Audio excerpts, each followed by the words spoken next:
that? Do we want anything but real women speaking? No. I am so happy to see these beautiful names in our audience. I see you, fangirled Katie. I see you, a bunch of people who are sending beautiful things in the chat, wondering if you were in the right place. Yes, you most definitely are. Hello, everybody. Welcome. I'm Jen Oliver. And on behalf of Eunice Brownlee, my co coach and co conspirator in all things women's voices. We are just so happy you're here. And this summit is really about celebrating these women who decided over the last 90 days to take an idea that was brewing in their heart and put it into a signature talk that is either for a TEDx stage or, frankly, many stages or podcasts or panels or just them speaking in the world in all of the spaces that they move and live and have their being. All of them had something in common, and that is that there was something brewing in them, an idea, a message that they knew, I must give this voice and I need to put it out into the world because there's someone else who needs to hear it. And each of them are so different. This is what I love about these cohorts. Eunice and I put 3 cohorts together a year. We capped them at 10 women. And there becomes this beautiful through line between the women gathered, even though they're all from different backgrounds, they're speaking on different topics.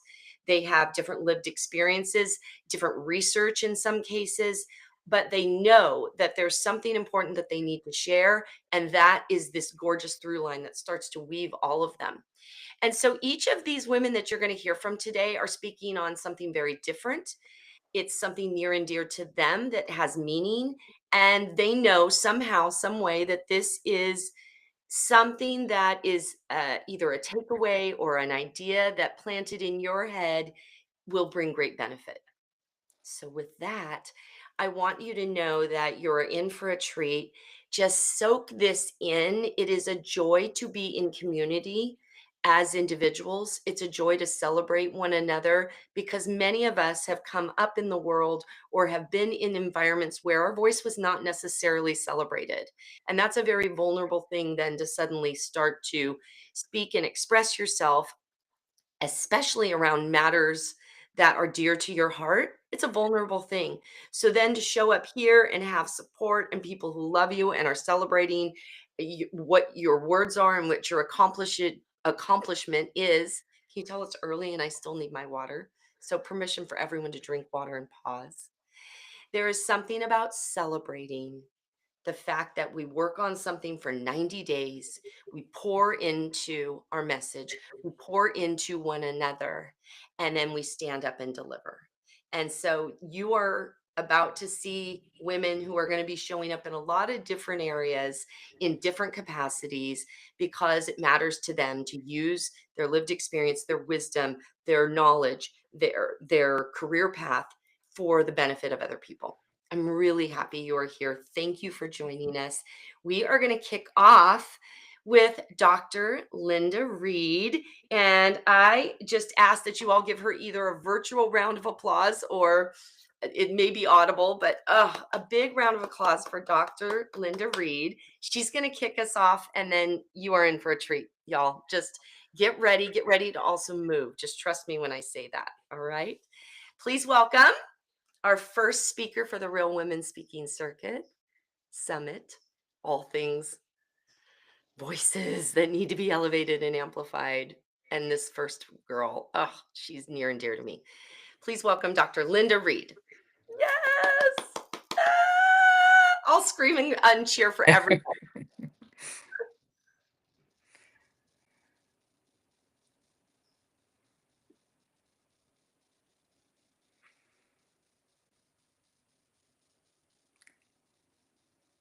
Sunrises were always important to my husband, Alan, and I. As self named cultural explorers, a must on any new Caribbean island was to get up in the dark, navigate unknown, unmarked roads to the east side of the island, and watch the sun rise from the sea, crafting the horizon line for a new day. On the morning of Alan's passing, the low clouds that rippled across the Coachella Valley were bathed in the brilliance of vibrating shades of deep crimson on the backdrop of luminous purple. I took it as a sign of his colorful persona and endless spirit. Grief studies say that for every one death, 9 to 12 people grieve. And when I think of the millions of people that die in the US each year and the tens of millions of people left grieving, I know I'm not alone. This talk is an invitation to look at grief from a new perspective. This first year and a half past the death of Alan has been an exploration into the complexities of grief. From the depths of despair with wails from the deepest wells of my soul to the peaks of gratitude and celebration for the amazing life we did have together. I've come to understand and know that grief isn't a process or a series of stages. Grief is a companion that will always be with me. And actually, the neuroscience of grief has now shown that our brains are actually physically shaped by our loved ones. And while grieving changes over time, grief and loss will never go away. So I choose to embrace my grief companion every day as I craft the rest of my life and live my more. My concept of more is an acronym with 4 key elements: meaning, owning, relationships, and emotions. It's through focusing on and fostering these 4 elements that we create growing, evolving, and healing in our lives. My more sits on the horizon line of my tomorrow. And while the 4 elements fall in the order of the acronym, they don't follow a linear process. They move in, through, and around each other. And it's this movement around and with my grief companion and my more that I wish to share with you. The first element that came into play really with Alan's death was emotions, the E in more. I found myself responding to that ever asked question of, how are you? With, I'm okay, which translated meant I was allowing myself to be one with my grief. There was no time as I moved room to room, item to item. There'd be silent tears, cleansing wails, little smiles of memories, and at times blissful laughter at the remembrance of one of our crazy adventures. I so wanted to feel his touch and to hold him again. It wasn't loneliness. It was a void, a deep, empty, vast chasm. But then the sun would rise and the sky would fill with his colorful energy, and I would feel encompassed by all of him, and I could go on with my day. And then at sunset, the sky would once again fill with his amazing energy, and I would take comfort in knowing that he had moved beyond the limitations and pain that life had inflicted on his body, and he was truly free, and I am forever blessed. Now, I have a little experiential component with each of the elements, and I get it, it's not for everyone. But if you choose, and you can, for this one, would you please raise one hand out from your shoulder with the palm up and hold it there until I tell you to release it? Our emotions are our body's immediate response to an outside stimuli. That message gets sent to our brain, and within a nanosecond, our brain chooses how we feel. Well, all that gets thrown out the window with grief. Our brains are struggling, trying to come up with this whole new reality that doesn't include our loved one.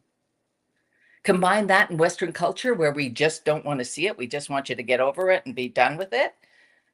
Well, embracing my grief companion has given me permission to experience all my emotions without a time limit, without justifications, limitations, or expectations. After all, it's like the old adage, if we don't deal with the dis-ease in our lives, it will turn into disease in our bodies. And prolonged grief is actually now considered a medical condition. that negatively impacts our cardiovascular and immune systems. So just as now you can relax the tension from your arm and feel that release, so can you find safe ways to release all of your emotions to help you move forward and heal. Along with that emotional tension comes that feeling of who am I now? Now that we're not we. Our sense of belonging and identity create meaning in our lives, the M of more. It's so easy to feel a sense of isolation, even when you're surrounded with well-wishers, food, and flowers. There's this aimless wandering and everything familiar. So again, if you choose, and you will, draw the fingertips of one hand down the fingers and around the palm of the other. And just notice all those sensations of touch, temperature, texture. Now allow your mind to go to a place where you feel a sense of belonging. Who and what is surrounding you? How does that place and those people and things support you and your grief companion? How will it support you in who you're going to be? Come back to the touch. Note any insights. And as you relax your hands, just know that whether or not insights came, your grief companion will always play a part in your meaning making. Just as your grief companion will always play a part in how you show up in relationships, the R of more. Our relationships that support us in who we are now and who we're yet to become. You know, relationships are so important to how we move forward. So let's try this for a minute. Just move your two hands together really quickly. There we go. Now just hold them about a finger width apart. Do you feel any sensations? Note any energy, any temperature. Now move your hands just slowly apart and together. Feel that little pull? Feel that little energy? Bring your hands together. We are all create energy. We all have an energy force. And the people around us either add to or draw from that energy. I mean, you all know this. You've all been to those events where you've painfully listened to the ticking of every second, wondering, when can I leave? Oh my goodness. And then at other times, been with the groups of people where the hours flew by and you had no idea where the time went. Relationships, when genuine, create energy. So pay attention to your relationships. Treat them with honesty, respect, and compassion. Now, if you've been tracking more, we've experienced emotions, we've explored meaning, we've tapped into relationships, which brings us to the O of owning. Owning our new path forward. It's so easy for grief to paralyze us with fear and guilt and should-haves and could-haves. But when we embrace grief as a companion, there is no limitations, only endless possibilities of the best of who we are to create the best of who we can be. So now is the perfect time to explore all of your emotions, create meaning and purpose in your life, foster and nurture positive relationships, and own your more. A dear friend of mine has given me an amazing way for me to step forward and truly own my more. And I would love to end this talk with you and invite you to join me either in standing or sitting, but moving to the rhythm of more. Hell yeah, feel the beat. Step into power, move your feet. From stress and strain to ease and flow. With more inside, you start to grow. Hell yeah, feel the beat. Step into power, move your feet. From stress and strain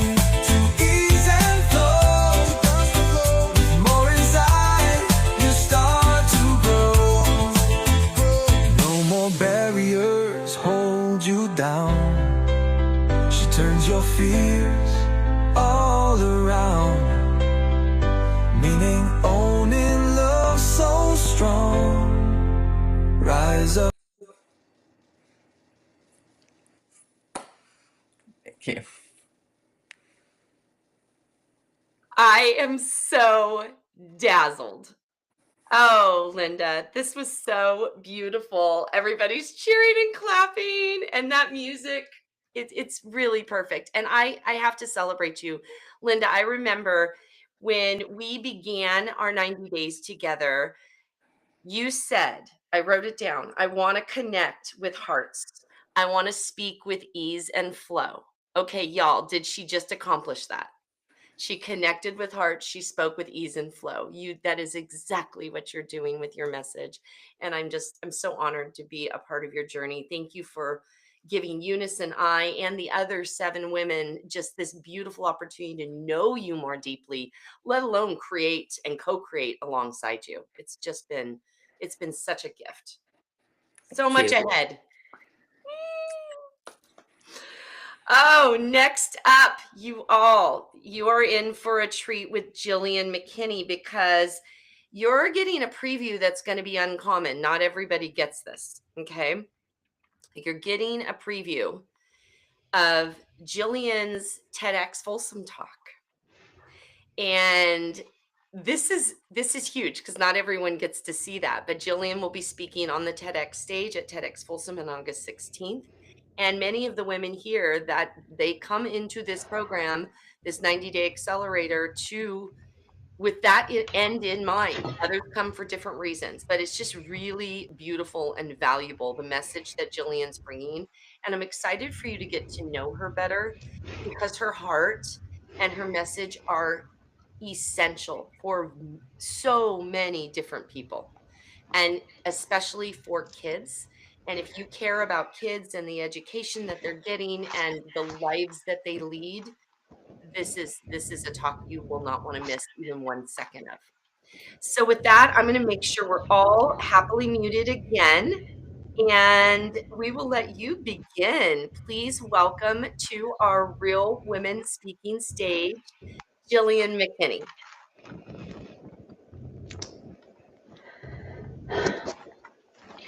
Close your eyes for a moment and picture a kindergarten classroom. 25 eager 5-year-olds fill the room, their faces full of curiosity, their voices bubbling with excitement. They sit on the carpet and anxiously await to learn something new. They are discovering new things, asking all the questions, and laughing with delight. Do you see them? I know you can hear them. Now shift your focus to the doorway. There are 5 or more children who stand outside. Their tiny fists bang desperately on the door. They're crying, pleading for the same chance to learn. But no one turns. No one opens the door because no one is paying attention. Now open your eyes. This is the reality for far too many children in our communities who face barriers or closed doors to education because of poverty, race, language access, and disability. The consequences of this inequity reach far beyond those outside the door. When students are shut out, everyone loses. The children on the inside miss the chance to learn alongside their peers who look, think, communicate, and experience the world differently. This is how we learn empathy and inclusion and what it means to truly belong in an equitable system. And this matters now more than ever, because as you know, public education is under attack. And to understand why this matters, we must first clarify the difference between equality and equity. Equality is not equity. Equality gives everyone the same thing, and equity gives everyone what they need to thrive. I was raised in a multiracial home, and like many mixed families, sometimes kids present differently. I resemble my dad. He's of Western European descent, and my mom is a proud Latina. We carry the legacy of both the colonizer and the colonized, and our identities are full of complexity and resilience. Our family showed me how to walk through the world with love and empathy, and truthfully, it was a requirement. What many people don't realize is that being mixed race gives you a front row seat to two very different realities. One where your skin doesn't define your worth, and one where it absolutely does. I learned to move between those worlds not by choice, but by survival. That perspective sharpens your vision, revealing what others often miss. Because for those who have been historically excluded from the system, inequity, identity, and privilege aren't abstract concepts.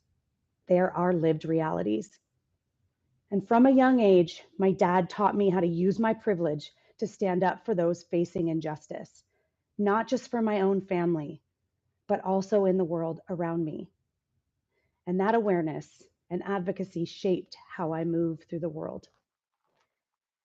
I watched the people I love navigate the world that treated them differently simply because of the color of their skin. And nowhere was this more evident than in the education system. I saw the same system that opened doors for me slam them shut on those I cared about most. This lived experience lit a fire in me, a commitment to fight for justice. And that is why I became an educator, because I knew my purpose was to create brave and safe spaces where every single child feels seen, valued, and protected. Over the past 20 years, I've taught in public schools where students thrived, where they had access to everything from experienced teachers and culturally inclusive materials to up-to-date technology and safe learning environments. And I've worked in others where inequities stifled their potential. Classrooms where teachers had to buy basic supplies like pencils, paper, and calculators out of pocket. And they also had to provide food so that their students wouldn't be hungry. And time again, I've seen the devastating truth that a child's future is far too often determined not by their brilliance or determination, but simply by their zip code and whether they have access to experienced teachers, inclusive resources, and a culturally responsive curriculum that reflects who they are. Imagine asking a child to run a race while holding weights and then blaming them for not finishing first. Now imagine those weights are things that they did not choose, like poverty, race, language barrier, or disability. While some children run on paved tracks with coaches cheering them on, others are expected to keep pace while navigating broken paths, carrying burdens, and being told to just try harder. The race was never fair, and some children are sprinting on a track while others are climbing uphill with burdens that they did not choose. That truth continues to drive my work. I believe in disrupting the systems that uphold injustice and replacing them with ones rooted in equity, inclusion, and ultimately opportunity. I have taken my background and co-created spaces where the classroom honors lived experiences and uplifts stories by leading with equity and empathy. And that is what works. In the US, students of color, multilingual learners, students with disabilities, and those from economically vulnerable neighborhoods are consistently placed at a disadvantage. They are more likely to attend schools with fewer supports for teachers, outdated materials, limited access to advanced coursework, and all too often, they face harsh discipline. These disparities aren't accidental. They're the result of a system built to serve a privileged few while marginalizing students based on race, income, language, and ability. This education system is not broken. It is doing exactly what it was designed to do. From redlining, a discriminatory practice that denied home loans and insurance to people of color in certain neighborhoods, to today's reliance on property taxes to fund public schools, our education system has long been shaped by policies that create divides to this day. These structural inequities have made educational opportunities a reflection of race and zip code, not of talent or potential. And because property taxes are tied to local real estate values, schools in wealthier and often whiter neighborhoods receive significantly more funding than those in economically vulnerable communities, thus perpetuating cycles of inequity. True equity demands that we reject the myth that justice for some means loss for others. And we move towards being co-creators of curriculum that reflects the experiences of all. We can unlock potentials that benefit our entire communities. We witnessed this in real time during the COVID pandemic.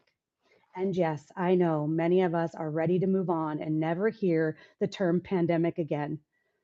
But it was a shared moment, a defining experience that impacted us collectively as a community.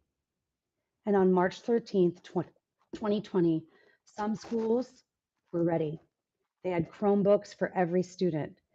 Teachers were equipped with digital tools, and the transition to online learning, while, let me be clear, was not easy, was possible. But that was not the case everywhere. In too many districts, there weren't enough devices and no funds to buy more. Internet access was unreliable or non-existent. Siblings shared a single screen, and some students had to care for family members during school hours, which impacted their learning. And children with intellectual and physical disabilities were cut off from essential services. They were once again left outside the door. And for the first time, many American parents, those who had taken access to education for granted, got a glimpse of what it feels like when the door to education is shut in your child's face.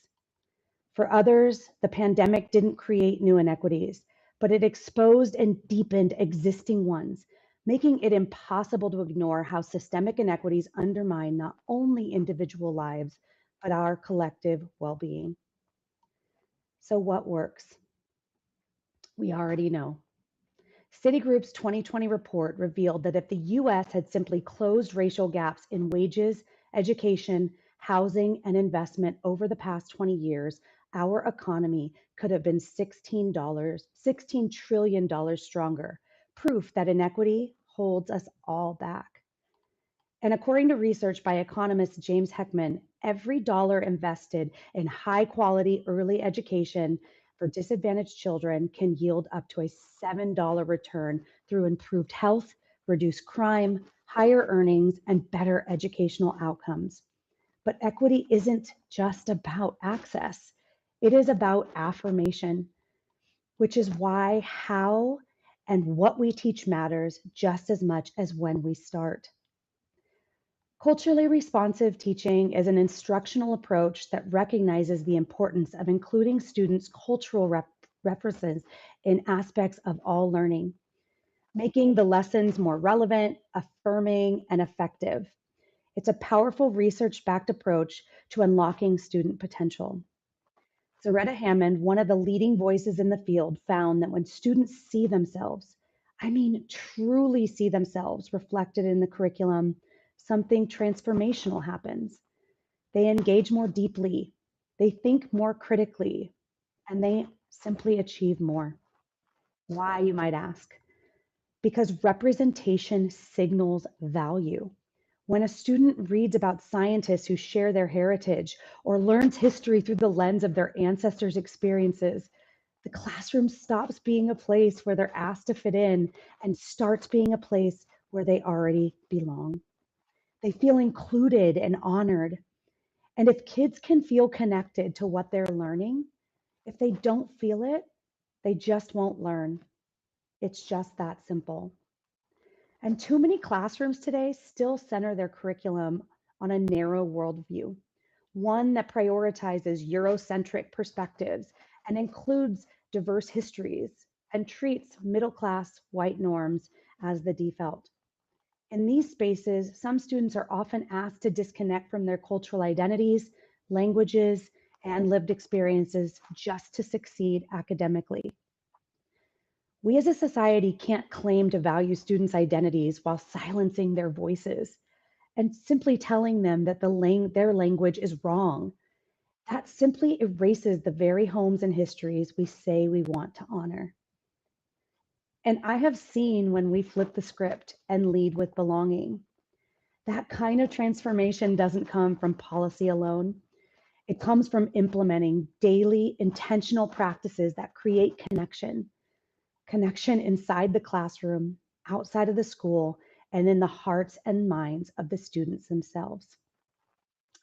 I was a high school history teacher for 20 years, and I did everything in my power to uplift the voices of students facing the greatest inequities. I started every class with a mantra: I am motivated, I am inspired, I will learn, I will fake it until I become it, and above all else, assume nothing. Because every student carries a story we cannot see. That mantra wasn't just something we recited every day, it was something we lived. And in 2017, there was a moment that etched that truth into my heart. I had invited my seniors over for dinner. I cooked, and it was pretty great, if I do say so myself. The music had us all up dancing. We laughed, shared stories, and played games. But what stayed with me wasn't the food or the fun, it was what happened after. Long after the dishes were cleared, the kids lingered, not because they had to, but because, as they told me, they truly felt like they belonged. They felt a sense of home. Now imagine this same sense of belonging that was created in my living room, extended to all students in every classroom. How would education look? And in that moment, I understood something. When we lead with presence and heart, courage, and consistency, we create something powerful. Even if we don't always see the impact right away, because we are serving the people that need it the most. And those are the folks who have been gone unseen for far too long.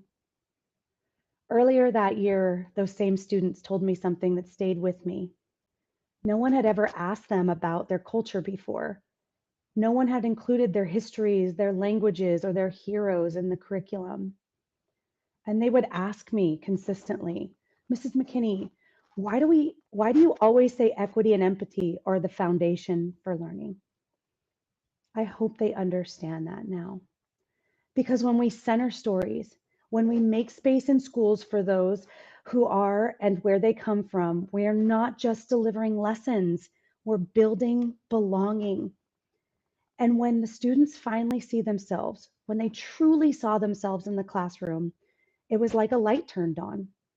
They leaned in, they asked deeper questions, they challenged each other with curiosity, courage, and respect. And they began to share parts of themselves that they had been told to hide. And that shift goes far beyond the final grade.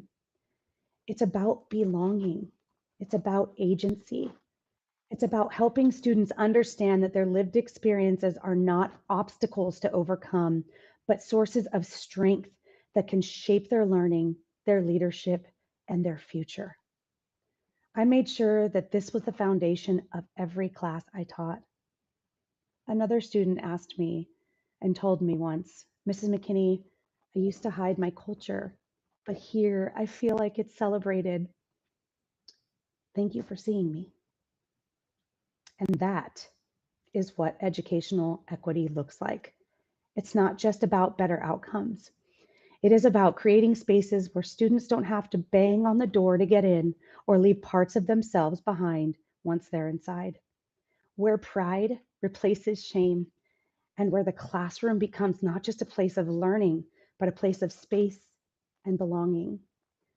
It is time to bust down the door. Hala Alyen said, "The world you make unsafe for other people's children is the same one your own children live in." What if we saw every child, not just our own, as worthy of safety, dignity, and opportunity? Real change begins when we stop patching a broken system and start reimagining one rooted in justice, love, and shared communal responsibility. So let's come together. Let's invest in every child, and let's tear down the barriers as one united community and give every child the education they deserve and our society should demand. It is not someone else's job. This is our collective responsibility, and the time to act is now.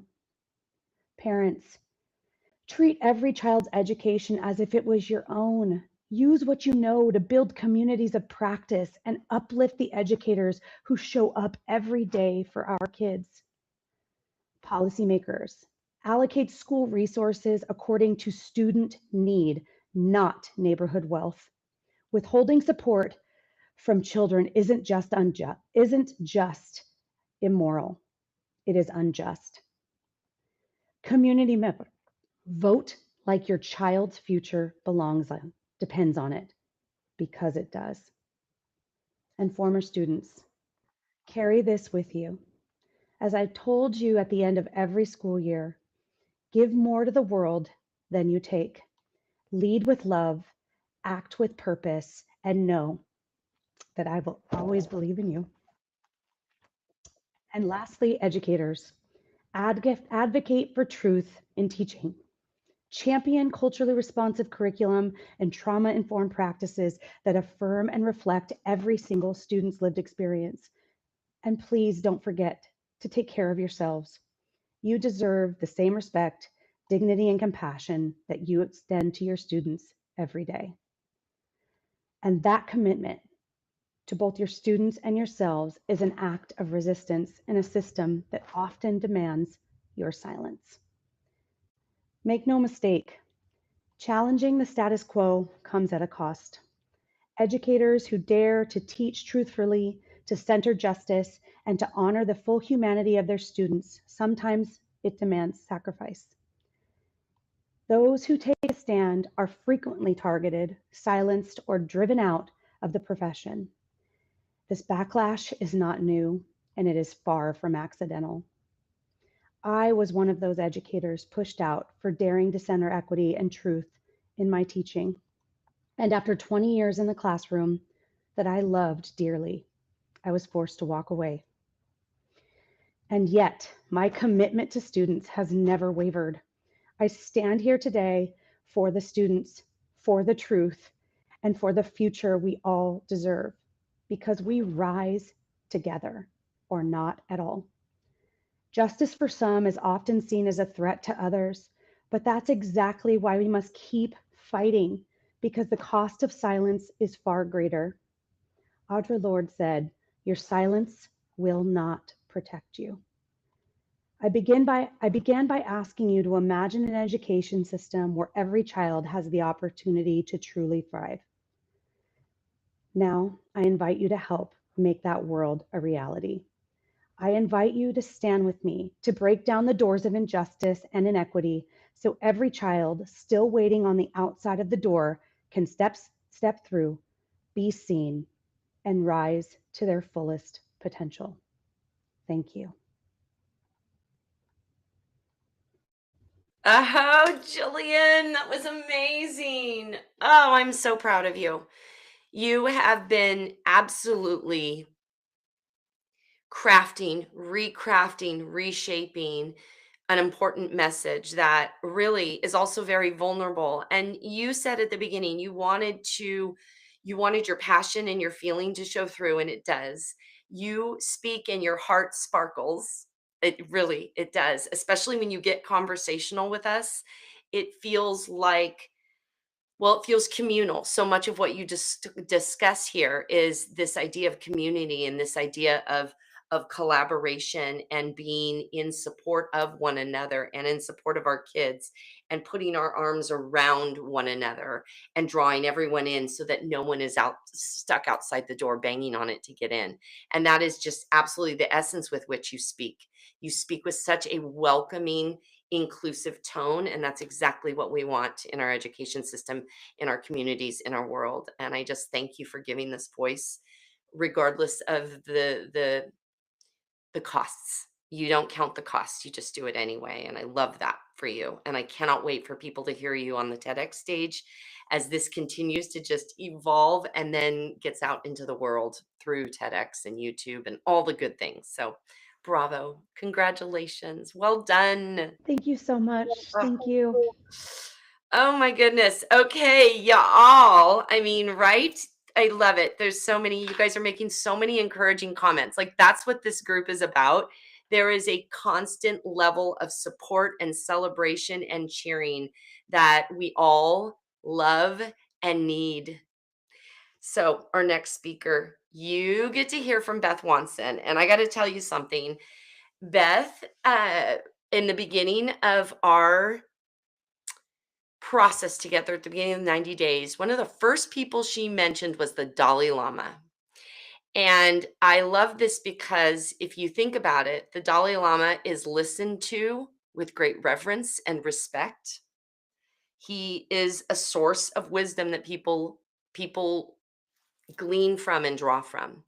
And really, I think Beth is no different. As I have observed her and I have watched her and the way she speaks and the things she talks about, she is a fountain of wisdom.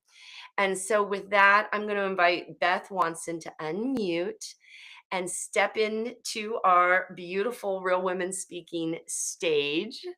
Oh, Okay. will you all please welcome to our stage Beth Watson? Ah! Well, thank you, Jen. That was quite something.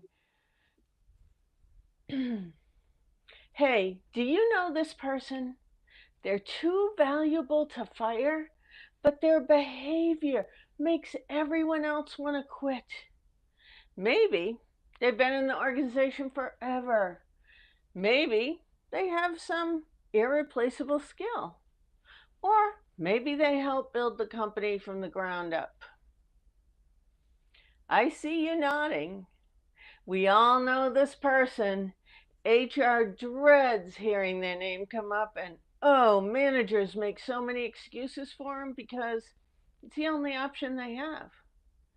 And your best employees, well, they eventually choose to leave rather than deal with this person one more day.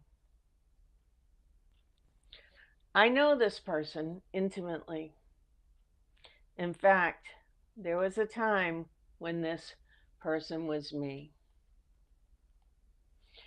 Today, I want to talk about something we seldomly openly discuss, and that is what happens when the person causing the problem is also the person bringing the value.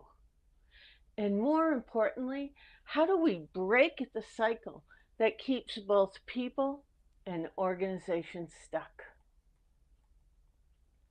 Here's the moment that changed everything for me. I thought I was a great communicator. I could present to hundreds of people. I could negotiate those complex deals, and I could inspire teams to hit impossible deadlines. But put me in front of a room where someone challenged my ideas or questioned my judgment, or God forbid, gave me feedback, I became someone I didn't even recognize. My heart would race. My voice would get sharp. I'd interrupt, I'd defend, and I would shut down any conversation that felt like criticism. I told myself, hey, I'm just passionate. I'm just committed to excellence. But the truth was much simpler and more devastating. I was afraid. Afraid of being wrong, afraid of not being enough, and afraid that if I wasn't perfect, I'd lose everything I worked so hard to build. And you know what happened? The very things I was trying to prevent, they started happening anyway. Good people started avoiding me. Meetings became tense as soon as I walked in the room. Excuses were made about why I wasn't put on the teams I wanted to work on.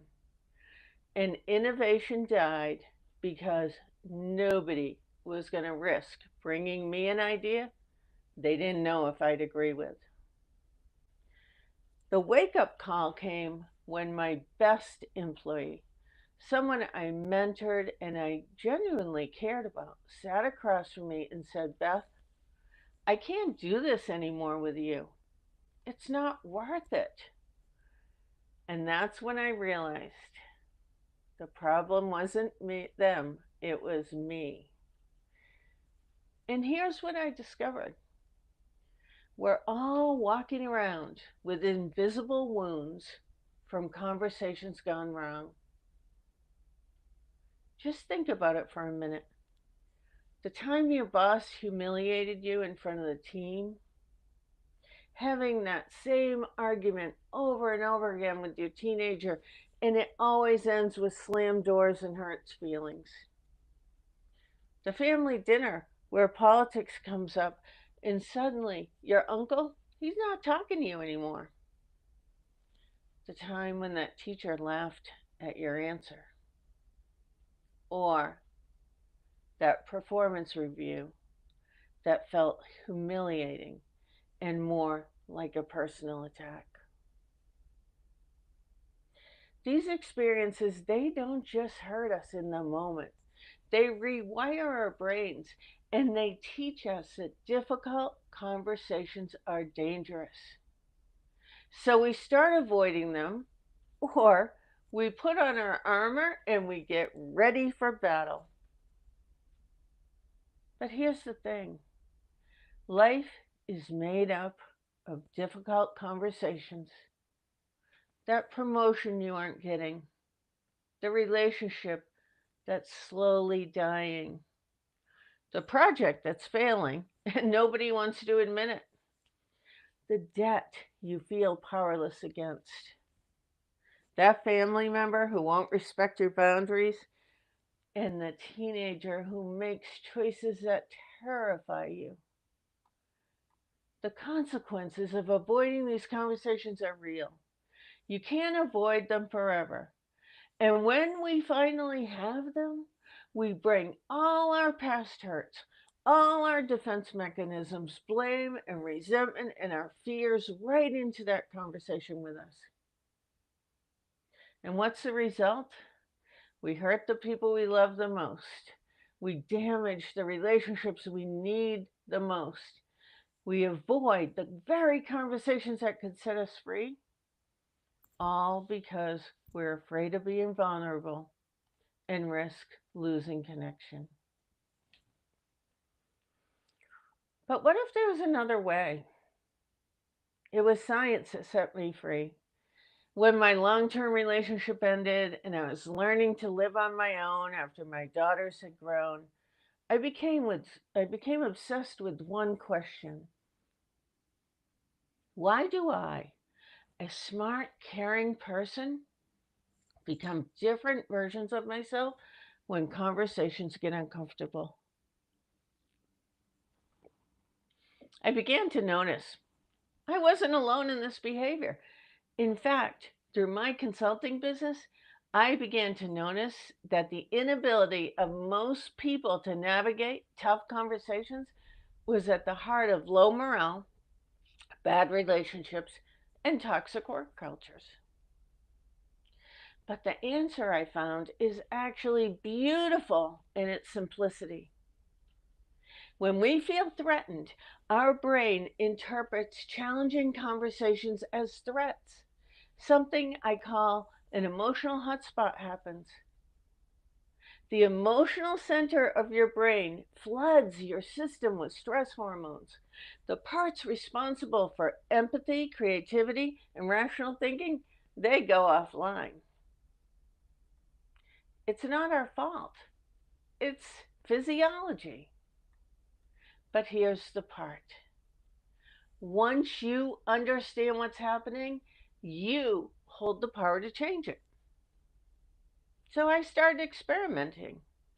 What if instead of trying to control the other person, I focused on managing my own emotions? What if I could stay curious instead of defensive? And what if I could separate the actual facts of a situation from those stories I was telling myself about those facts? The first time I successfully had a difficult conversation without getting defensive, without trying to make the other person wrong, it felt like magic. But it wasn't magic. It was skill. And like skill, it can be taught and it can be learned. Let me share what I, someone who struggled with authentic relationships and connections learned, and what brought me to freedom. These are the actionable principles that I came up with that changed my life. These aren't just pretty phrases, they're reminders. They're actually tools that help rewire your neural pathways. And they're your new default settings for when you feel vulnerable. The first is be aware of the energy you bring to the room. This reminds you to take an emotional inventory, to identify what is everything you're carrying into this new situation. And what I want you to remember about this is your stress is contagious, but so is your calm. Second, the only person I can manage is myself. Oh, when I learned this, I was so freed up. This is your reminder to stop trying to control other people's reaction and instead simply focus on your own. Number 3, grace is in the space. You can find grace in the space between any experience and whether you choose to react or respond with curiosity. Number 4, that's fascinating. Whenever I feel myself becoming defensive, judgmental, angry, or embarrassed, I shift to curiosity because I've learned you can't be curious and simultaneously attack someone. Number 5, curiosity is the gateway to empathy. The more we learn and understand others' life experiences, their values, and their why, the more we're able to connect with them. Number 6, trust is built one conversation at a time. Every interaction you engage with either builds or breaks trust. And guess what? You get to choose which one you focus on. Number 7, you can only see the world through your own lens. Honor the fact that we each bring our own perspective to a conversation. Each of our perspectives is shaped by our unique socialization, our education, our culture, tradition, the role modeling that we've been exposed to, and our life experiences. Become more curious about how others' perspectives were built, and be less determined to change their point of view to match your own. And lastly, number 8, at the end of the day, everybody just wants to be seen and heard. Validating that you've heard someone doesn't mean you have to agree with them. The world is full of complex problems, and the best solutions are created when there is room for so many perspectives and ideas to come together. This moment of choice, this is where the real work begins. When you feel that familiar surge, when your pulse starts quickening, your jaw starts tightening, and your mind starts forming those rebuttals, just pause. Just take 3 seconds and ask yourself, what are the actual facts here? What stories am I telling myself about these facts? And what outcome do I really want for me, for them, and for the good of the whole? Then choose. Not react.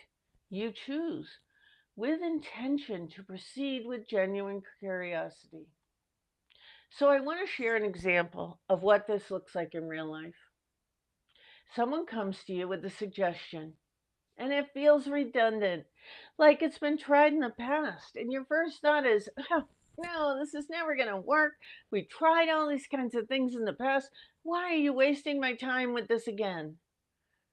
Instead, try taking a breath and say, that's an interesting idea. Help me understand how you see this differently from what we've been doing. Same feelings, but a completely different outcome. The first version shuts someone down. The second version helps someone feel heard, and it increases your understanding and creates trust while building connection. When I started showing up differently, something miraculous happened. The people around me started changing too, but not because I was trying to fix them, but because I stopped being someone they needed to protect their feelings from. My team started bringing me problems earlier when they were easier to solve. My family dinners became places of genuine connection instead of careful navigation. My conversations with my daughters became mutually supportive, and my personal relationships became ones where we truly heard each other, even when we didn't agree. And guess what? People wanted me on my team because my thoughtful questions and curiosity helped everyone think deeper. But then the most beautiful part, other people started asking me, "Hey, Beth, what's changed? And how can I learn what you're doing?" Because they could see the difference. So here's what I want you to know: you are one conversation away from breakthrough. You know that conversation you've been avoiding, the one that keeps you up at night, the one that churns in your head while you're driving your car, the one where you fear what you might lose just by having it. Well, you can have that conversation, and you can have it in a way that will bring you closer together instead of tearing you apart. The question isn't, are you capable? You are. The question is, are you ready? Because the conversation that changes everything might just be the next one you have. Thank you. Oh, that was phenomenal, Beth. So good. Oh, I love learning from you. I truly, truly do. Y'all, these women, right? 90 days here. This is the program they've been in. If you need us, we've got you too. Eunice and I love the notion of supporting women with whatever it is they need, right? This is a tremendous journey that I have observed in these women. And I just want to cheer you from the and shout your names from the rooftops. Truly. Thank you, Beth, so much. Thank you for being a part of this group and sharpening the other women as well. You've all sharpened. Our next speaker, she has played such an important role in the way that she has listened, the way Judy is one of the deepest listeners I know. She is what I would call, it's like soul wisdom. She has soul wisdom. I don't know how else to explain it. And I love the fact that you get to hear from her because she's multifaceted as well. There's so many things she can speak to, both personally and professionally. And you're just going to absolutely love what you hear today. So, with that, I'm going to invite you, Judy, to unmute and grace our stage. Oh, you're all in for a treat. You really are.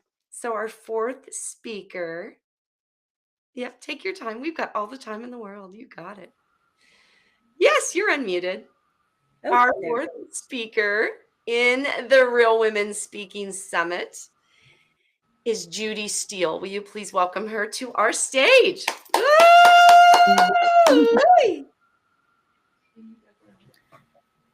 Hello, everyone. Thank you for having me.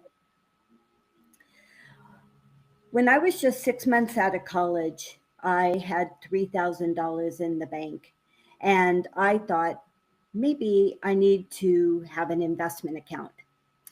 Now, keep in mind, this is, I have my first job.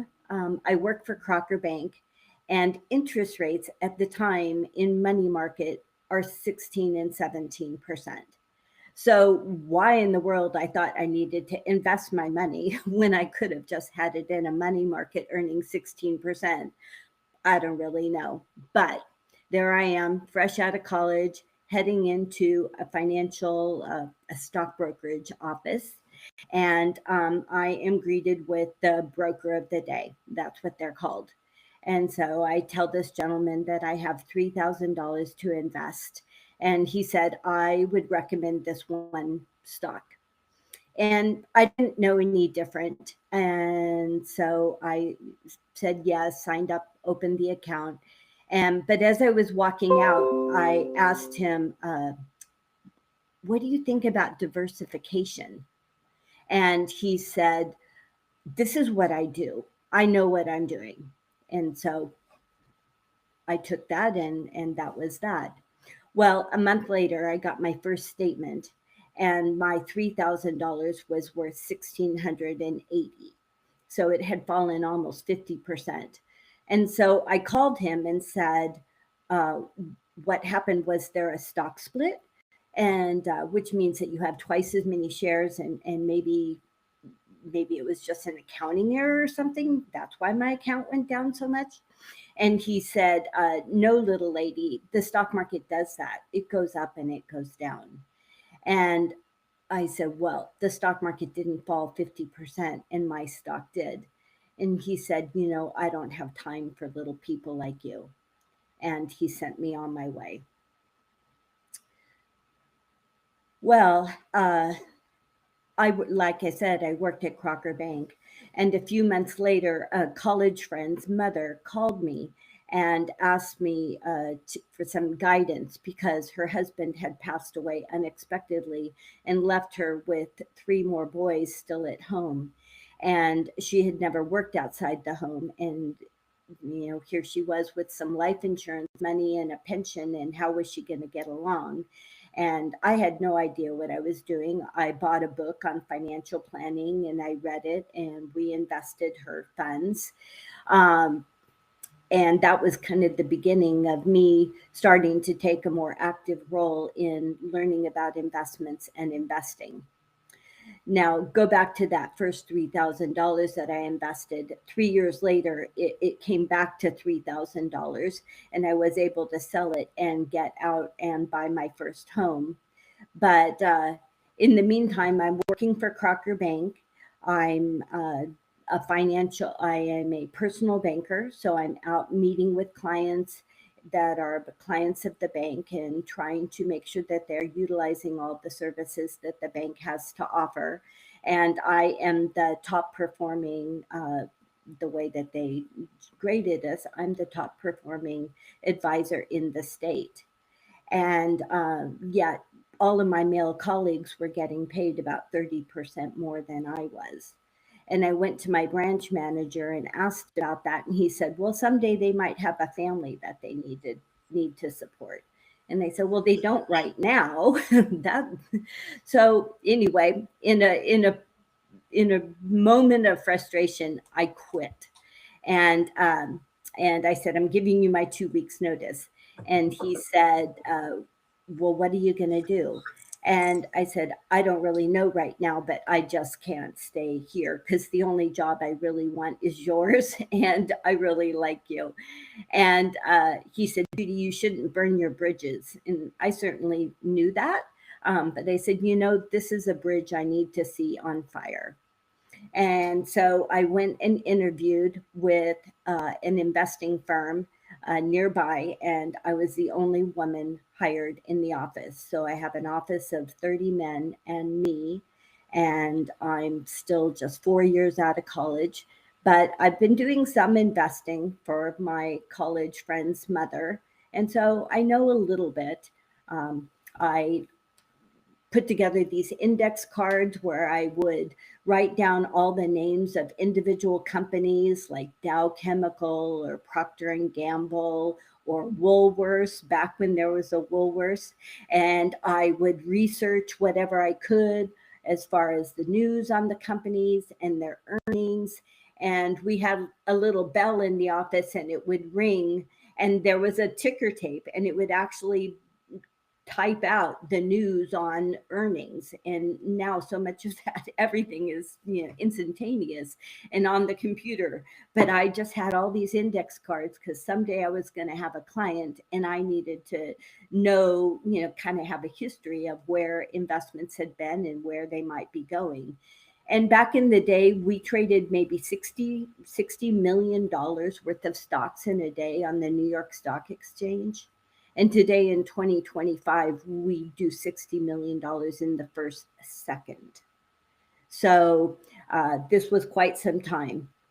So anyway, I reached out to a lot of the people that I knew when I had been working at the bank and let them know that I was going to be growing into the financial planning practice. And while I had been at the bank, there were a lot of investments that were really popular called limited partnerships. And clients would come in to me and bring me the prospectus and say, would you read this over the weekend? Because I want to invest $100,000 in it. I'm going to take a loan out on my house. I'm going to lose all $100,000, but I'm going to earn $300,000 in tax credits off losing that much money. And I don't know, the old adage, if it sounds too good to be true, it probably is, would be the only thing that would come to mind for me.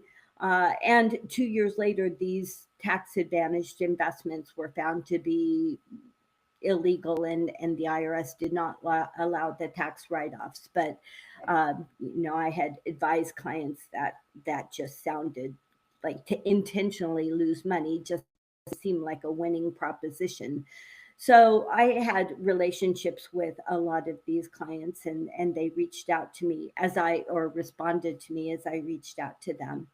And I was really interested in making sure that I worked with the entire family. And so when a doctor client would say, come see me at the office at lunchtime, and I'd stop in and we wanted to have a bigger discussion, I'd say, I'd like to do this over the dinner table because I'd really like your wife to be involved. And they were kind of taken back. You'll come to my home? And I said, yes, maybe right before dinner. I don't know what's a good time, 5:30 in the evening. We'll just sit down and have a half an hour discussion. But this really involves the whole family.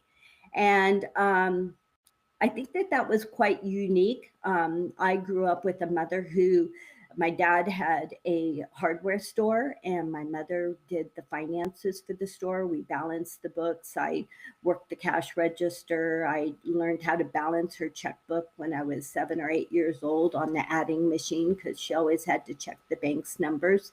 So I grew up in a house where my mom handled a lot of the finances, but I had found in my time in the bank that really wasn't all that common. But I wanted to do business differently, and I wanted to be seen as an ally to working with women.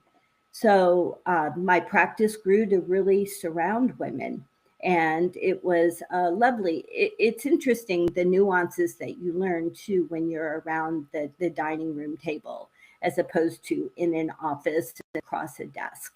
I remember one particular time a client actually invited me to stay and had a barbecue, and they were asking me about life insurance. And here it was a couple, they were in their early 40s, they weren't married, been dating a while. They were asking me about life insurance, and we were going back and forth on how much money they owed on their home and what their liabilities were, if something were to happen. And then maybe 3/4 of the way through the dinner, they said, well, by the way, we're trying to have a baby. And okay, well, that changes life insurance. And, it took an hour to draw that out, the little nuances of what's really going on in a person's life. And so I just really treasure all those moments of getting to know people and being able to work with them and really make them feel comfortable about the direction in their life. And so here are a few things that I've learned over the years. And the first is that we all want to be heard. There's a little thing that I do with clients sometimes, and it's called What's Important About Money to You. And it might go like this, what's important to you about money? Say, I just need to have enough. Well, what's so important about having enough? Well, I need to take care of my family. I want to provide for them and make sure I don't run out. Well, what's important about making sure that you provide for your children and you don't run out? Well, my parents always struggled and they had a lot of fights, and I just don't want that to be a part of my life. Well, what's important about having harmony in the home? Well, it eventually turned into a divorce. Anyway, this little exercise really gets down to the nitty gritty of what's important about money, because it's not just a dollar bill, it's the accumulation of your energy. It might be an inheritance, and it's your parents and everything that they strove for, and then it was important that they passed on a financial legacy to you, whatever it is, large or small. It's still to be treasured and valued. If it's the work that you do today and you set aside, you're working today and you're setting aside energy for when you're not going to be working. And so I really feel that money needs to be treated respectfully and thought about. So what I've learned is that people want to be heard. What's really important is about not needing to rely on someone else, or making sure that our kids go to college and have an opportunity we didn't have. The second thing that I've learned is we're often afraid to ask questions. I apologize for my industry. I think that there's kind of a lot of smoke and mirrors that can go on. Lots of times charts and graphs and things that kind of try to talk over your head. Just like the gentleman that spoke to me about, no, little lady, the stock market goes up and down. I think that we're afraid to ask questions, and I entirely get, the reason behind that. But it's so important to work with someone, if you do, or to just dive in and ask the questions. Where do I stand? I recall after I got divorced, I was in a position where I wasn't quite sure what my financial picture was going to look like. But all I knew is I needed to end a marriage and move on. And so I was afraid to run my own financial plan for like 2 years. And in that time period of being kind of frozen, there was a lot of stress and worry that I wasn't taking care of myself, kind of like the cobbler's shoes. But when I sat down and did my financial plan, then it all the pieces fell together, and I did see that I was going to be all right. And there was so much reassurance that came from that. So just the fear of the unknown, and when we don't ask questions, we get paralyzed and we're stuck in a place that causes us more grief than probably needs to be considered. And the last thing I think that I found is that we can buckle up when we need to, when we have pure intentions. So I think about a client who became a young widower at a really young age with 2 children, 5 and 7. And she had life insurance of $400,000, and she had to pay a mortgage. And one of the daughters went to college in New York City.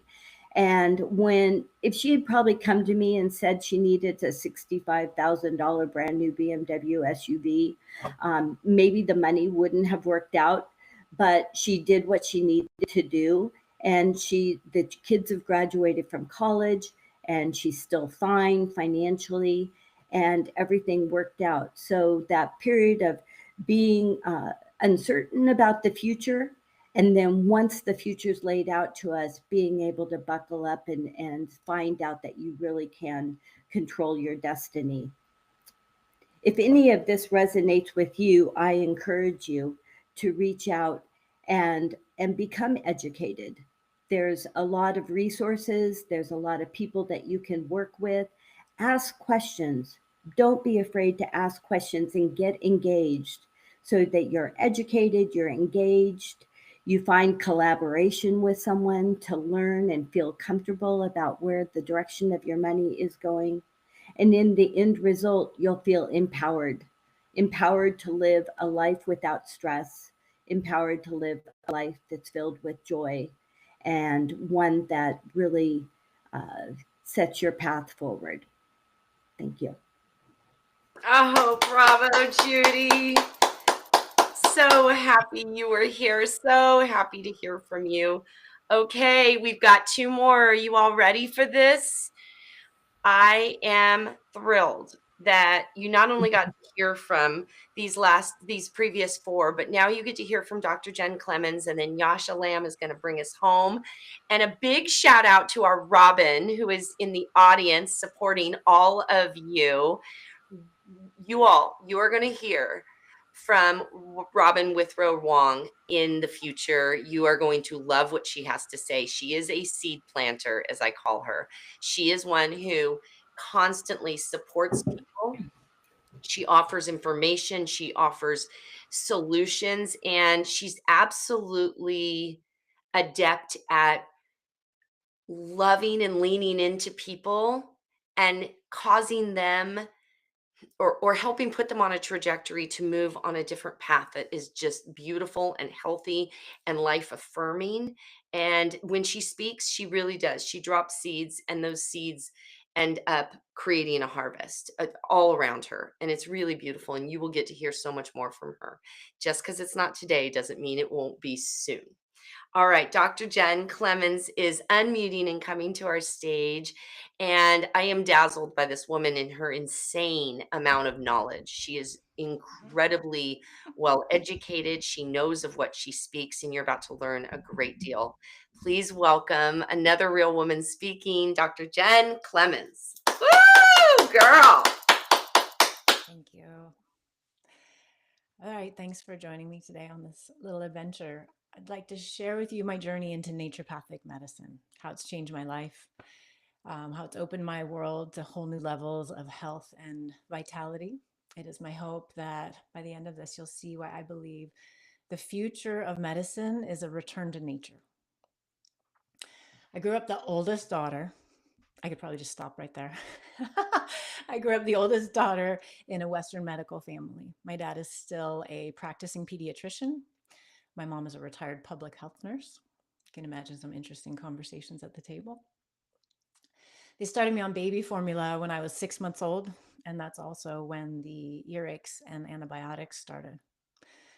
Stomach aches into high school. I had terrible acne through college. I didn't even know constipation was part of the issue. We never talked about it. I knew my stomach hurt, and I knew something wasn't right. In high school biology in the early 1990s, I learned about bacterial plasmids. This is how bacteria communicate with each other and with different species. Pharmaceutical antibiotics are basically single action. So once a bacteria learns a workaround, it's resistant to those antibiotics, and it can share that information with other bacteria. It became clear to me how antibiotic resistance was going to become a big problem for medicine and humans. This was not well received when I shared this at the dinner table that night. About that time, I started to veer away from traditional, making air quotes, approaches that I'd been raised with. The next time I got a sore throat, I went to the health food store instead. I was given a tincture and very little instruction. I've since learned you're supposed to dilute those. It's very strong taste when just taken without water. Gnarliest, most bitter medicine I'd ever had. And you know what? It worked. It cleared up the sore throat. Within a couple days, I did not need antibiotics. Since then, my interest in natural medicine has only bloomed. I've only taken antibiotics once in that time, a wild cat bite story. You ready for this? It's 2005. I'm sitting at the kitchen table. I'm studying for a medical exam. I'm starting to feel restless. I notice my heart rate speeding up. And I look down and I see this telltale red streak coming up from my wrist. from the cat bite I'd gotten earlier that day, trying to protect my dog on a walk around the neighborhood. I'd washed and cleaned the wound, but clearly a nasty infection was setting in. Though I hadn't taken antibiotics since those early high school years, I knew now was the time. I didn't hesitate. I called my dad. I told him my assessment, my diagnosis, what I thought the prescription should be. He agreed. I called it in. I took that first tablet while I was waiting at Walgreens to pay. I was shocked enough about the infection, and honestly shocked that I had chosen this other route, that once committed to the course, it took a few more days to notice the wound wasn't healing as well as I had expected. It wasn't getting worse, but it wasn't getting better as fast as I'd hoped. I'd forgotten all the things I'd been learning. I realized I'd fallen into the Western medicine be all end all trap, really, and forgotten the other excellent tools I already had. I needed more help. I added in contrast hydrotherapy. That's when the pus really started to express. That's when the wound turned around. I also added in botanicals that had antibacterial properties as well as tissue and skin healing. Then things really got better. Remember what I said about pharmaceutical antibiotics being single action, easy for bacteria to subvert once they learn to work around? Cat bites are known for being especially nasty. And not surprising, it was the combination of both worlds when the infection really started to clear up. Today, there's hardly a scar. A few more decades have gone by without me feeling the need for antibiotics, but I want you to know I won't hesitate if they're indicated. Today, we know antibiotic resistance is a big issue for humans, for the environment. Antibiotics were a remarkable discovery, and they have saved lives. Let's pause. Let's look at the word antibio. That means anti-life. Pharmaceutical antibiotics, single target action, they interfere with a specific mechanism that allows a bacteria to grow or reproduce. Once the bacteria learns a workaround, then it has resistance to that antibiotic. It can share it with other bacteria known as bystander organisms. Antibiotics are also broad spectrum. This means they kill everyone, good, bad, and ugly, even the helper bugs, the ones we want. Once we kill the susceptible bacteria, who survives? The more noxious, dangerous, and harmful ones. We're training these bugs to be stronger, deadlier, faster. Pharmaceutical antibiotics are also nonspecific. We take them, they disrupt our healthy bacteria. They may halt the infection. They may even save your life. They can cause more health problems that then cost time and money and energy to clean up, including lower vitality and more risk for other infections. Repeat antibiotic use has been shown to increase the risk of certain cancers. Most women can tell you how common a yeast infection is after taking antibiotics for a urinary tract infection. I see nods in the audience. You've been there. Another concern regularly cited, these prescription drugs don't work as well as they used to. Doctors practicing in the current Western medicine paradigm have to either come up with stronger drugs, more combinations, and risk more side effects. They're running into microbes that don't respond to pharmaceutical prescriptions. It would appear we're losing options. But what if truly traditional natural medicine is where the answers are? This is what I believe. I've spent 3 decades working to recover my health, the health of my gut biome after all those antibiotics in childhood. This has helped clear my skin and my mental health, and helped me have clarity and my capacity and willingness to help others learn about this. I want to share how important and necessary a more holistic approach is. We become too reliant on trying to outsmart nature. It's going to bite us in the behind. We try to make stronger and stronger antibiotics. We wonder why our vitality and ability to resist disease is declining. Do you know the most likely place to get MRSA, a potent antibiotic-resistant bacteria, is? In the hospital. Do you know botanicals possessing antibacterial properties also have the capacity to support our good bugs? When I give a patient an herbal antibacterial formula, I can also give them herbs to support the tissues, to protect the gut, to support healing all in one. When we use herbs, which contain an orchestra of components rather than one isolated patentable compound, we can support the whole body system without the risk of bugs developing resistance. Indeed, this strategy helps my patients build more resilience, resistance to future infections and illnesses of all kinds. My patients don't end up with yeast infections after taking a herbal formula for a UTI. If they have to take antibiotics, you can be sure we have probiotics and gut support on board. We plan in congruence with nature. We approach the whole system to help them come out the other end better than they were going in. When patients have recurrent infections, we don't just keep throwing drugs at it. We take a broader view. If we shift our goal from trying to kill bugs to supporting the immune capacity of the host, people build their own resilience, resistance. This is how we heal and build greater future health. Truly natural way of thinking will have a more comprehensive approach. It's what you see in the blends I prescribe for coughs and colds. Well-blended formula has herbs to inhibit bacterial growth, also herbs to reduce mucus, support expectoration, support tissue healing, soothe sore throats. Sometimes people say, I'm all natural, I don't take anything. I'm telling you, there's so much more available. Using a more nature-based holistic approach, we can also solve problems at a lower cost. Straightforward and familiar example you all have in your homes is raw honey. This is a well-loved remedy, yummy, helpful for a wide variety of resources, not just sweetening the tea. Use of honey as medicine was written about more than 4,000 years ago. Adding a spoonful of honey to an otherwise bitter formula helps the medicine go down, protects the tissues, can help heal the gut. Honey itself, magically, beautifully, has antimicrobial properties. It's effective against gram-negative and gram-positive bacteria. It initiates immune cells to action. It also calms them down so they don't have an overreaction, which is going to also be damaging. Extremely potent Manuka honey is now used in burn units to help heal and protect wounds, reduce scarring.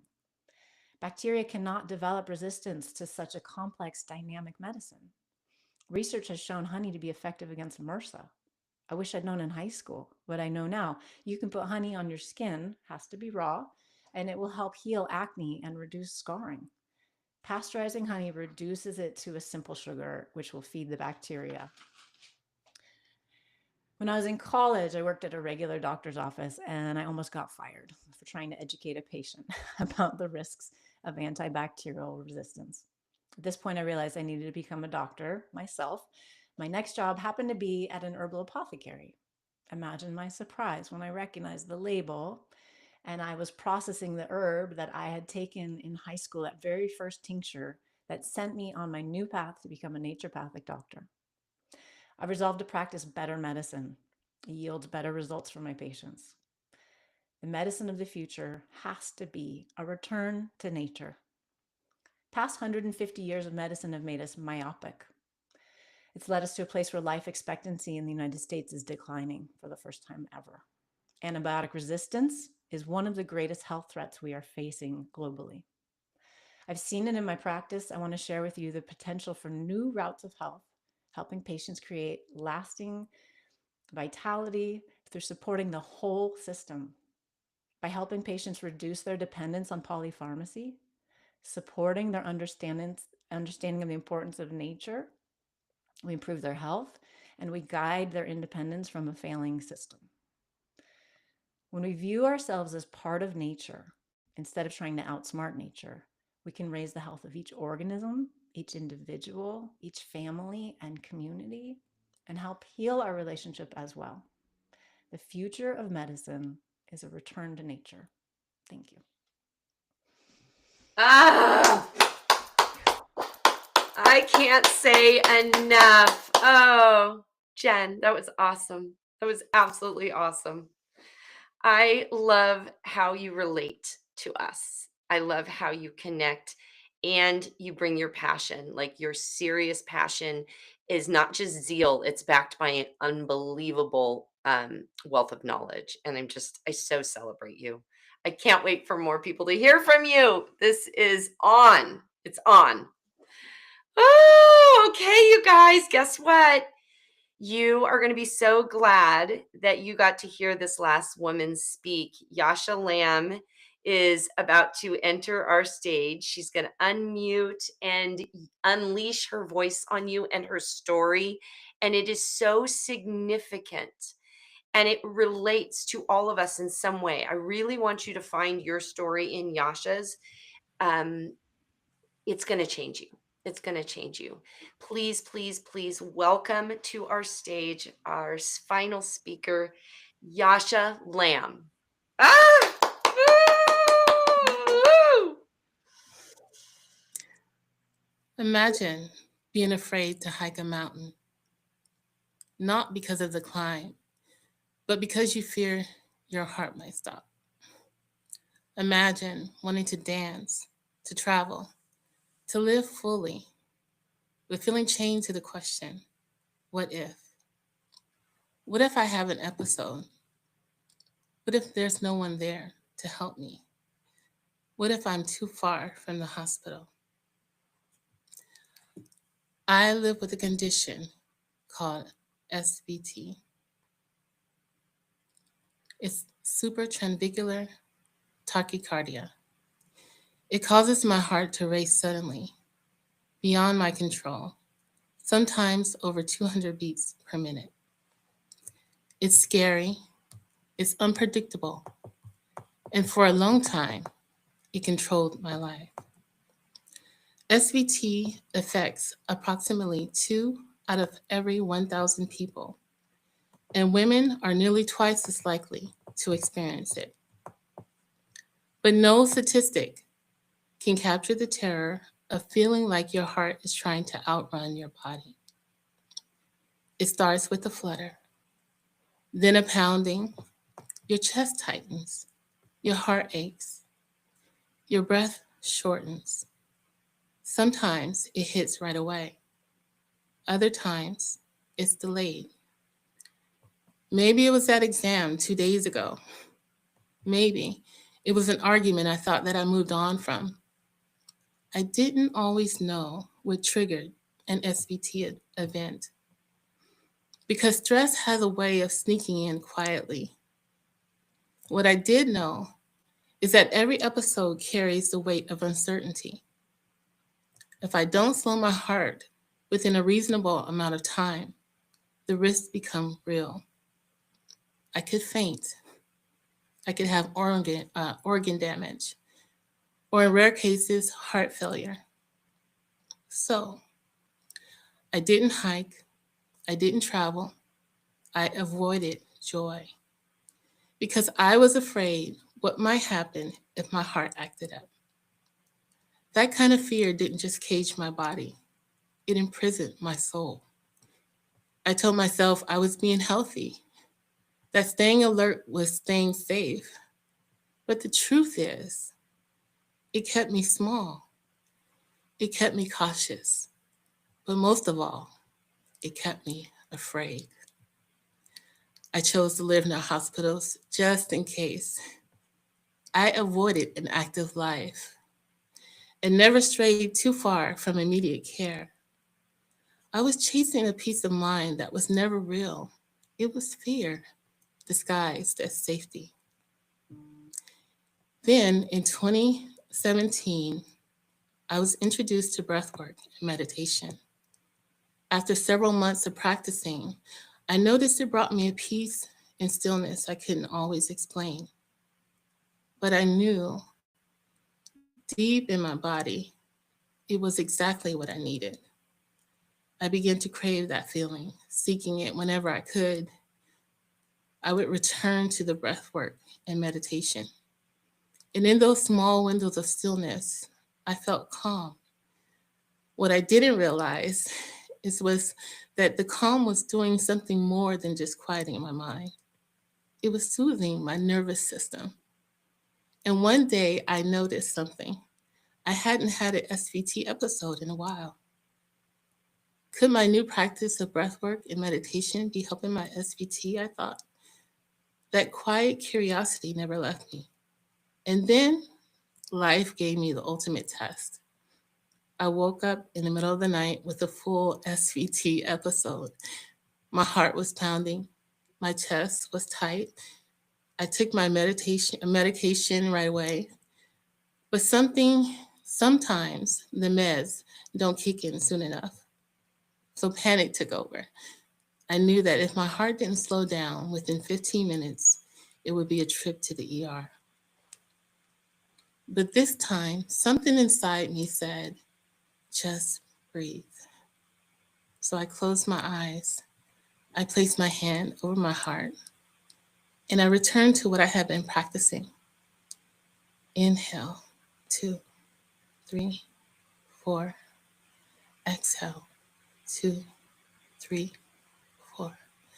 Again and again, and I let stillness wash over me. And then something miraculously happened. My heart began to slow down. That moment shifted everything.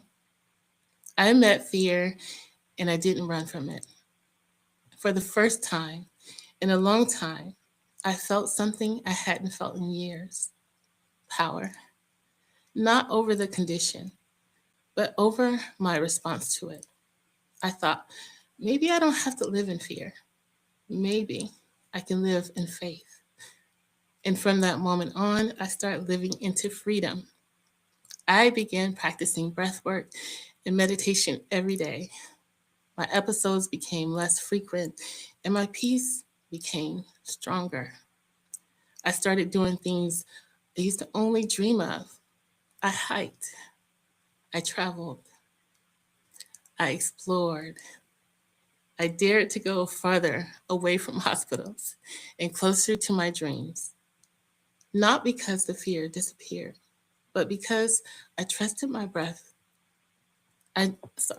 Not because I trusted, because I trusted myself to breathe through it. Sorry.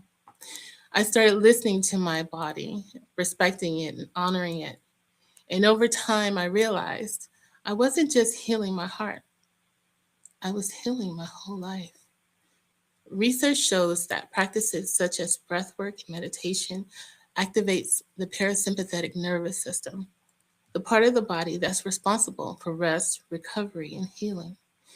It's the opposite of the fight or flight response that so many of us live in every day. This journey taught me that living fully isn't about living fearless. It's about living your truth anyway. It's about refusing to shrink because something may go wrong. It's about saying, I deserve joy, I deserve freedom, and I deserve to live. Eventually, my breath became more than just a lifeline. It became a calling. In 2023, I became a certified Chopra meditation instructor, not to just teach from theory, but to share from a lived experience, to guide others back to their breath, back to their center, back to where they can feel that they can begin to choose their own way forward. Because I know what it feels like to be afraid of your own body. And I know what it feels like to feel trapped. Before I close, let's experience what internal safety feels like together. If you feel comfortable, I invite you to gently close your eyes or soften your gaze. Place one hand over your heart and one over your belly. Feel your breath, not just in your lungs, but in your whole being. And let's take a deep breath together. Inhale, 2, 3, 4. Exhale, 2, 3, 4.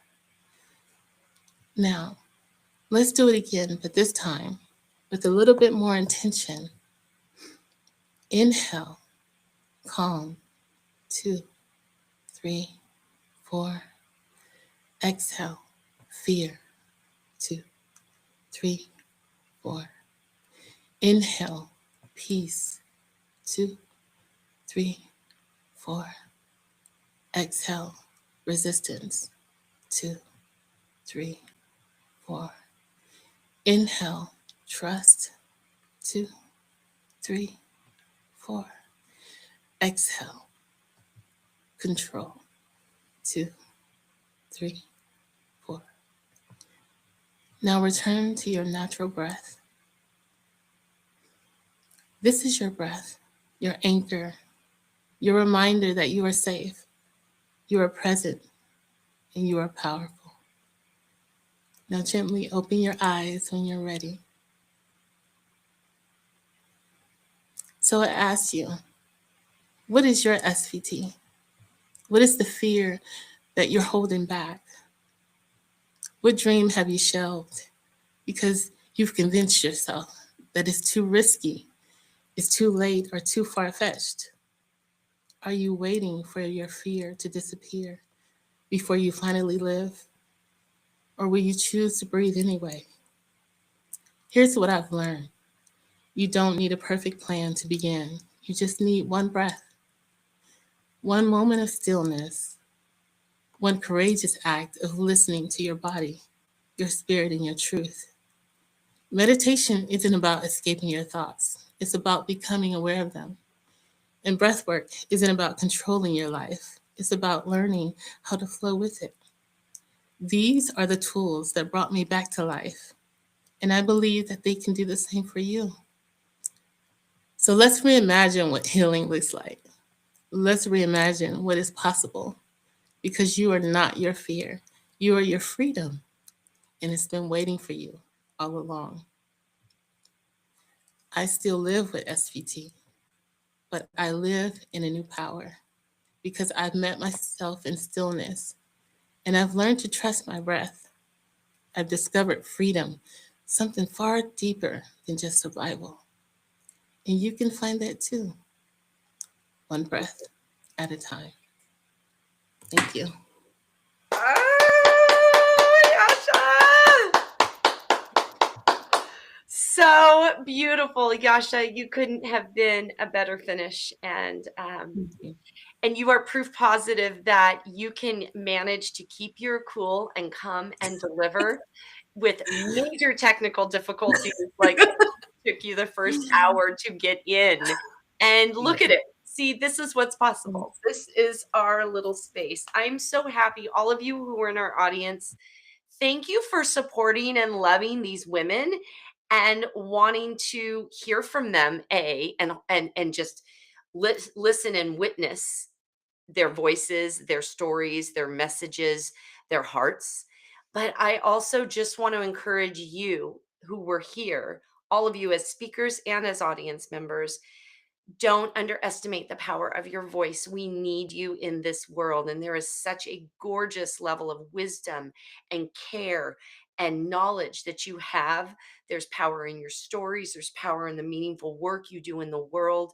And never underestimate how beautiful it is when you can express it in a way that's true to you. As you saw, these speakers, all of you, you're all so unique and different, and you show up differently. And that's exactly how it's supposed to be.